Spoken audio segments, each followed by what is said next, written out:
Rice കുക്കറിൽ ചോറ് വെക്കുന്ന എളുപ്പം. റൈസ് കുക്കറിലല്ല, പ്രഷർ കുക്കറിൽ. കുക്കറിൽ ചോറ് വെച്ചിട്ട് നമ്മൾ കലത്തിലോട്ട് ഒഴിച്ച് ഊറ്റാൻ വേണ്ടി എടുക്കും. അരി എടുക്കാൻ ആവശ്യമായിട്ടുള്ള പാത്രമാണിത്. എത്ര അരിയാണോ എടുക്കുന്നത് അത് നമ്മൾ എടുക്കുക.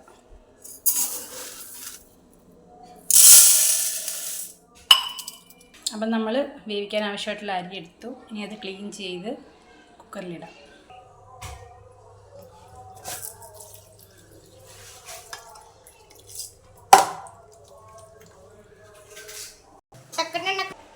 അരി ക്ലീൻ ചെയ്ത് വെച്ചു. നമ്മൾ ഇടേണ്ട കുക്കറും ക്ലീൻ ചെയ്ത് വെച്ചു. ഈ കുക്കറിലേക്ക് നമുക്ക് അരി ഇടാം.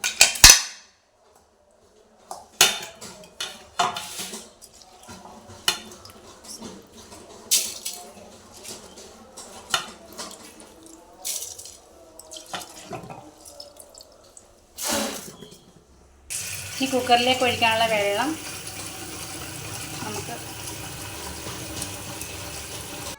കുക്കറിലേക്ക് ആവശ്യമായിട്ടുള്ള വെള്ളം ഒഴിക്കാം.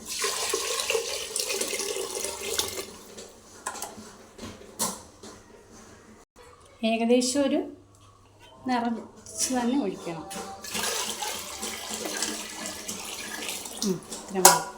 ഇനി ഉപ്പിട്ട് നമുക്ക് അടച്ചു വെക്കാം. ഇനി നമുക്ക് ഉപ്പിട്ടിട്ട് അടച്ചു വെക്കാം.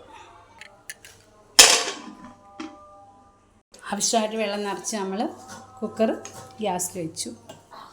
ഫ്ലെയിം ഓൺ ചെയ്യാം.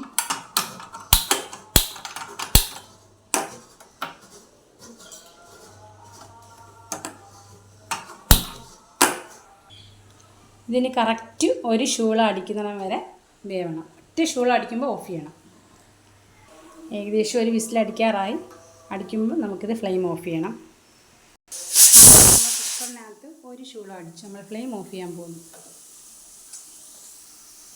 ഇനി ഇത് കുക്കറിലിരുന്ന് ഏകദേശം ഒരു 15 മിനിറ്റ് വേകുമ്പോഴത്തേക്ക് ചോറ് റെഡി.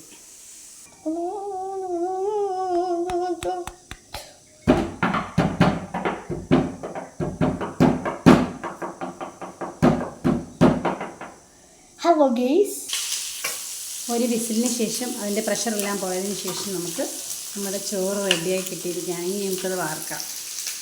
മൈത്രി റൈസാണ്. ഒറ്റ വിസിലിന് ശേഷം നമ്മുടെ ചോറ് റെഡി ആയിരിക്കുകയാണ്. ഇത് നമുക്കിത് കലത്തിലേക്ക് മാറ്റാം. ഊറ്റുന്നതിന് വേണ്ടി കലത്തിലേക്ക് മാറ്റിയതിന് ശേഷം നമുക്കത് വാർത്തിട്ടേക്കുമാണ്. ഇനി കുറച്ച് നേരം കഴിയുമ്പോൾ എടുക്കാം. ചോറ് റെഡിയായി. നല്ല നൈസായിട്ടുള്ള ചോറ്. നമുക്ക് ജസ്റ്റ് ഒന്ന് മൊരിക്കുകയും കൂടി ചെയ്യാം.